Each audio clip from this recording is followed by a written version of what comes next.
Good evening बच्चों। कुछ बच्चों ने मुझे कहा था मैडम एमसीक्यू कहाँ से आते हैं बोर्ड में। बेटा एमसीक्यू तो बुक में से ही आएंगे, बाहर से तो कुछ आता नहीं है। बट आपको एमसीक्यू के लिए आपका कंटेंट पावरफुल होना चाहिए, आपको बुक के टॉपिक अच्छे से पढ़ने पड़ेंगे। आप एमसीक्यू की रेफरेंस बुक वगैरह कुछ कितनी भी पढ़ लो, बट जब तक आपको टॉपिक तैयार नहीं है तब तक आपके एमसीक्यू क्लियर होने वाले नहीं हैं। तो मैं उसके लिए कुछ हर एग्जाम्पल के रूप में हर टॉपिक में से कुछ एमसीक्यू आपको बताती हूँ कि आपको किस तरह से तैयारी करनी है। ऐसे हर चैप्टर के मैं एमसीक्यू रख दूँगी, तो आप उस तरह से इसकी तैयारी करना, ठीक है। तो हम देखते हैं आगे कि आज हम लाए चैप्टर नंबर 10 हेलो अल्केन और हेलो एरिन। इसके हम एमसीक्यू देख लेते हैं। हेलो अल्केन और हेलो एरिन के एमसीक्यू किस तरह हमको तैयार करने हैं, आपको तुरंत ख्याल आ जाएगा कि एमसीक्यू तैयारी किस तरह से करनी है। तो इसका पहला टॉपिक है वर्गीकरण। टॉपिक वाइज ही हम एमसीक्यू लेंगे। आप इस तरह तैयारी करोगे आपके परफेक्ट एमसीक्यू तैयार हो जाएंगे। हेलो एल्केन या एल्केन का हेलो एल्केन का वर्गीकरण तो वर्गीकरण में आपके कौन कौन से टाइप हैं इसमें। एक तो sp3 संकरण के आधार पर वर्गीकरण है। दूसरा प्राथमिक द्वितीयक और तृतीयक हैलाइड किसे कहते हैं। तो देखिए यहाँ पे मैंने पहला क्वेश्चन लिखा है, निम्न में से कौन सा विनाइल हैलाइड है। तो विनाइल हैलाइड क्या है कि हैलोजन युक्त कार्बन द्विबंध वाला होता है। तो आप देखिए इसमें से हैलोजन युक्त कार्बन द्विबंध वाला कौन सा है। ऑप्शन नंबर ए, ये हैलोजन युक्त कार्बन है और ये द्विबंध वाला है। तो आपका ये आंसर हो जाएगा विनाइल हैलाइड, ठीक है। इस तरह में दूसरे में देख रहे हैं, निम्न में से कौन सा द्वितीयक हैलाइड है। तो द्वितीयक हैलाइड प्राथमिक द्वितीयक और तृतीयक हैलाइड कैसे वर्गीकृत किया जाता है। हैलोजन युक्त कार्बन अन्य एक कार्बन से जुड़ा हो तो प्राथमिक, दो से जुड़ा हो तो द्वितीयक और तीन से जुड़ा हो तो तृतीयक, या हैलोजन युक्त कार्बन अन्य दो कार्बन से जुड़ा हो। तो ऐसा आपको कौन सा दिखाई दे रहा है। देखिए option A B C D में ऑप्शन नंबर ए। क्लियर हो बेटा। तो बिल्कुल ईजी है। हमने अगर वर्गीकरण पढ़ा है कि इसमें किस तरह कौन कौन से प्रकार हैं, तो आपको तुरंत एमसीक्यू तैयार हो जाएंगे। चलिए नेक्स्ट पॉइंट पे जाते हैं, नेक्स्ट एमसीक्यू की तरफ। हमारा नेक्स्ट क्वेश्चन है आईयूपीएससी नेमिंग में से, इसमें नामकरण का टॉपिक है ना नेक्स्ट। तो निम्न दिए गए यौगिक का नाम क्या है। ये आपके पास स्ट्रक्चर है, ऐसा कोई भी स्ट्रक्चर आ सकता है। तो आपको ये आईयूपीएससी नाम अच्छे से कंप्लीट करने पड़ेंगे, ठीक है ना। तो देखिए निम्न दिए गए यौगिक का आईयूपीएससी नाम क्या है। तो काउंट करें, यहाँ पर हेलोजन जुड़ा है तो काउंटिंग हमारी यहाँ से होगी। ऑप्शन भी देखने की जरूरत नहीं है आपको, आप देखिए तुरंत। ये आपका पहला कार्बन 1 2 3 एंड 4, तो ये तो कन्फर्म हो गया, ये ब्यूटेन है। डबल बॉन्ड है यानी आल्कीन, ब्यूटीन हो गया। कौन से कार्बन पर है डबल बॉन्ड बच्चा। डबल बॉन्ड दूसरे कार्बन पर 1 2, हेलोजन पहले कार्बन, तो 1 क्लोरो ब्यूट 2 इन। तो ऑप्शन कौन सा आ जाएगा आपका, ऑप्शन नंबर ए।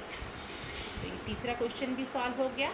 तो इस तरह के कोई भी क्वेश्चन आपको आईयूपीएससी नामिंग के पोर्शन में से आ सकते हैं। चलिए नेक्स्ट पॉइंट पर जाते हैं। चलिए नेक्स्ट क्वेश्चन है हमारा CX की प्रबलता पर। तो इसमें किस टाइप का क्वेश्चन पूछ सकते हैं। सपोज मैंने लिखा है CX बंध की प्रबलता का सही क्रम क्या है।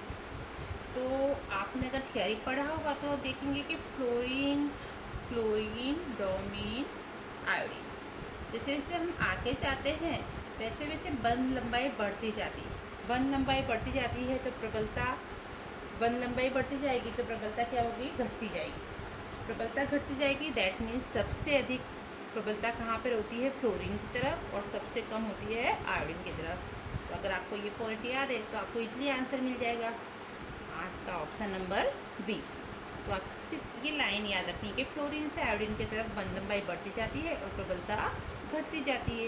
ये तैयार है। इसमें से कई तरह के क्वेश्चन पूछ सकते हैं, जैसे कि सबसे अधिक बंध लंबाई किसकी है, तो इसकी है। सबसे कम प्रबलता किसकी है, वो आयोडीन युक्त वाला होगा, और सबसे अधिक किसकी होगी, CH3F की होगी। जरूरी नहीं इसी तरह का सीक्वेंस पूछा जाए, आपको अलग अलग 4 ऑप्शन दे के भी क्वेश्चन पूछा जा सकता है, बट क्वेश्चन का टाइप इसमें से ही होगा। इसी टाइप को आपको एक लाइन तैयार रखनी है, ठीक है। चलिए नेक्स्ट क्वेश्चन पर जाते हैं। हमारा नेक्स्ट क्वेश्चन है एल्किल हैलाइड के विरजन की विधियाँ, उसमें से। तो एल्कोहल में से जो है उसमें से हम क्वेश्चन दे रहे हैं। जैसे क्वेश्चन है ROH NaBr H2SO4 gives X NaHSO4 plus H2O। इस प्रक्रिया में X क्या है? तो बेटा सिंपल सी प्रक्रिया है, आपने अगर बुक देखा है सारा चीज़ उस पर डिपेंड कर रहा है कि आपने टॉपिक पढ़ा है। आपका Br यहाँ जाएगा और OH हट रहा है यहाँ से, तो आपको क्या मिल रहा, पूछा है X NaHSO4 रिमूव हो रहा है, OH और H2O रिमूव हो रहा है, तो बचा कि आपके पास RBr that is the bromo alkane. तो आपका आंसर हो जाएगा ब्रोमो एल्केन। उसके बाद का नेक्स्ट क्वेश्चन है निम्न प्रक्रिया में B क्या है? तो 3ROH PX3 3RX that is ये आ गया आपके पास। बचा क्या आपके पास 3 हाइड्रोजन 3 ऑक्सीजन एंड 1 फॉस्फोरस, तो H3PO3 ये बच रहा है। दिस इज द फॉस्फोरस अम्ल, फॉस्फोरस एसिड। तो आपका आंसर हो जाएगा फॉस्फोरस एसिड। तो ये तैयार होगा, कब तैयार होगा? जब हमने थियोरी तैयार की है। ये हमें इसका नाम पता है, हम देख रहे हैं सिंपल, ये पूरी प्रक्रिया दी हुई है, आपको सिर्फ सेट करना है। आपने अगर कंटेंट अच्छे से पढ़ा है तो आपको इजीली क्वेश्चंस आ जाएंगे। इसी में हम आगे बढ़ते हैं। चलिए बेटा नेक्स्ट क्वेश्चन है हमारा, आल्कीन की हाइड्रोजन हैलाइड के साथ योगात्मक अभिक्रिया किस नाम से जानी जाती है? तो हाइड्रोजन हैलाइड के साथ कौन सी प्रक्रिया है? योगात्मक अभिक्रिया है। हाइड्रोजन भी है, हैलाइड भी है। दिख रहा है आपको कोई ऑप्शन इसमें? सैंडमैन नहीं है, खाली हेलोजिनेशन तो है ही नहीं। हाइड्रेशन यानी पानी के साथ प्रक्रिया कौन सी बची आपके पास? हाइड्रो हेलोजिनेशन प्रक्रिया। तो आपका आंसर हो जाएगा हाइड्रो हेलोजिनेशन। नेक्स्ट क्वेश्चन है निम्न में से कौन सा जेमिनल डायहैलाइड है? तो पहले आपको ये पता होना चाहिए कि जेमिनल डायहैलाइड और विशनल डायहैलाइड किसको बोलते हैं। तो जेमिनल यदि एक ही कार्बन पर समान हेलोजन परमाणु जुड़े हों तो उसे क्या कहते हैं? जेमिनल। और बाजू बाजू में जुड़े हों समान कार्बन तो उसे कहते हैं विशनल। तो यहाँ पर एक ही कार्बन पर एक ही ऑप्शन है हमारे पास 1,1 डाइक्लोरोप्रोपेन। हो गया ना क्लियर? चलिए नेक्स्ट पॉइंट पर चलते हैं। चलिए अपना नेक्स्ट टॉपिक है इसी चैप्टर में हेलोजन विनिमय प्रक्रियाएँ। तो उसमें पहली प्रक्रिया है यहाँ पर निम्न दी गई प्रक्रिया का नाम बताइए। CH3CH2Cl NaI एसीटोन की उपस्थिति में प्रक्रिया हो रही है। बेटा हेलोजन का विनिमय हो रहा है। एसीटोन की उपस्थिति में हेलोजन के विनिमय द्वारा होने वाली प्रक्रिया आपकी कौन सी है? फिंकल-स्टेन अभिक्रिया। तो प्रक्रिया हो जाएगी आपकी फिंकल-स्टेन अभिक्रिया। इसका आंसर हो जाएगा बेटा, आप देख रहे होगे क्वेश्चंस बिल्कुल इजी जा रहे हैं। जैसे जैसे आप थियोरी पढ़ते जाओगे आपको क्वेश्चंस मिलते जाएंगे। नेक्स्ट क्वेश्चन है हमारा, मिथाइल आयोडाइड की बुर्ज प्रक्रिया से कौन सा उत्पाद मिलता है? तो बुर्ज प्रक्रिया की खासियत क्या है? जितने कार्बन वाला हम हेलो आल्केन यूज करते हैं उससे दुगने कार्बन वाला आपको आल्केन प्राप्त होता है। तो मिथाइल आयोडाइड की बुर्ज प्रक्रिया, मिथाइल यानी मीथेन के दुगने कार्बन क्या हो जाएंगे? इथेन। तो आपका आंसर हो जाएगा यहाँ पर इथेन। नेक्स्ट क्वेश्चन है क्लोरोबेंजीन से टॉल्विन बनाने की प्रक्रिया।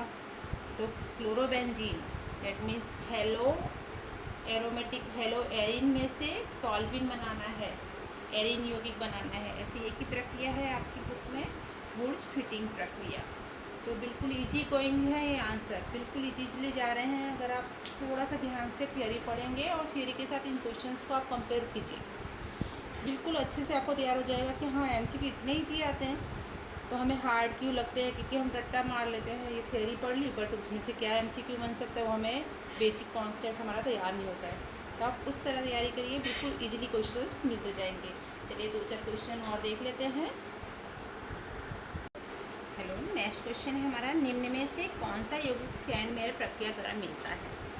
तो हेलो आल्केन हेलो एरिन यौगिक मिलते हैं, आपको ये पता होगा। क्लोरोबेंजीन, आयोडोबेंजीन, ठीक है ना, क्लोरोबेंजीन, ये सब उससे सैंडमेयर प्रक्रिया द्वारा मिलते हैं। तो आपका आंसर क्या हो जाएगा? क्लोरोबेंजीन।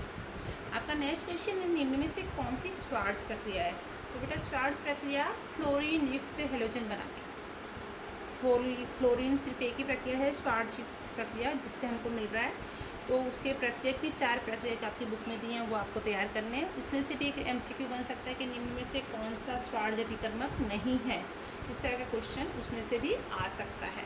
तो आपको सिंपली फ्लोरीन वाली एक प्रक्रिया दिख रही है इसमें, देखिए ऑप्शन बी में और सब में तो आयोडीन वगैरह हैं, बट फ्लोरीन वाली एक ही प्रक्रिया दे रही है, तो आपका आंसर ये हो जाएगा।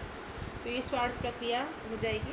तो इस तरह आपको तैयारी करनी है। आगे देखते हैं, हमारा नेक्स्ट क्वेश्चन है एसएन अभिक्रिया में से।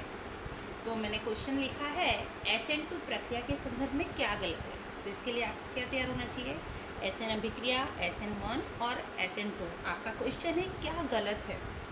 पहला पॉइंट है द्वितीय क्रम की प्रक्रिया है। प्रक्रिया में एक प्रक्रियक और नाभिक रागिक दोनों पर आधारित नहीं है। प्रक्रियक का असम विभाजन नहीं होता और एक ही पद में बिना मध्यस्थ उत्पाद बनाए होती है। तो SN2 प्रक्रिया है तो प्रक्रिया का वेग प्रक्रियक और नाभिक रागिक प्रक्रियक दोनों की सांद्रता पर आधारित होता है। इसमें लिखा हुआ है नहीं है, तो आपका ये ऑप्शन क्या हो जाएगा, गलत हो जाएगा। ठीक है बेटा, चलिए नेक्स्ट बच्चों नेक्स्ट क्वेश्चन है निम्न में से किसका उपयोग अग्निशामक के रूप में होता है।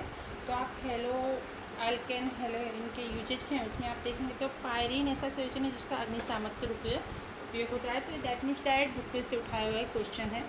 नेक्स्ट क्वेश्चन है आपका CH3CH2Br KOH plus ethanol give CH2 double bond CH2 KCl plus H2। यह प्रक्रिया कौन सी है। तो बच्चों ये है बीटा विलोपन प्रक्रिया। बीटा विलोपन प्रक्रिया कौन सी होती है, क्या होती है।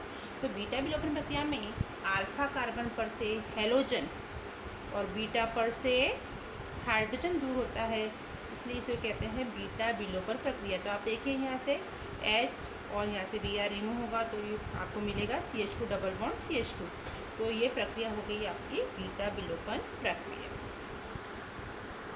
बच्चों नेक्स्ट ऑप्शन है आपका किरालिटी में से या प्रकाशीय समावेता में से। प्रकाशीय समावेता में किराल कार्बन होना सबसे ज़रूरी है। इसमें किराल कार्बन होगा ऐसा यौगिक ही प्रकाशीय समावेता दर्शाएगा। तो किराल कार्बन किसे कहेंगे, तो कार्बन की चारों वैलेंसी अलग अलग समूह या परमाणु द्वारा अगर संतुष्ट होती हैं तो उसे किराल कार्बन कहते हैं, और ऐसा यौगिक किराल यौगिक कहलाता है जो प्रकाशीय समावेता दर्शाता है। तो आप देखेंगे क्वेश्चन है निम्न में से कौन सा यौगिक प्रकाशीय समावेता दर्शाएगा। अब चार ऑप्शन ध्यान से देखिए, किस ऑप्शन में आपको चारों समूह अलग अलग दिख रहे हैं।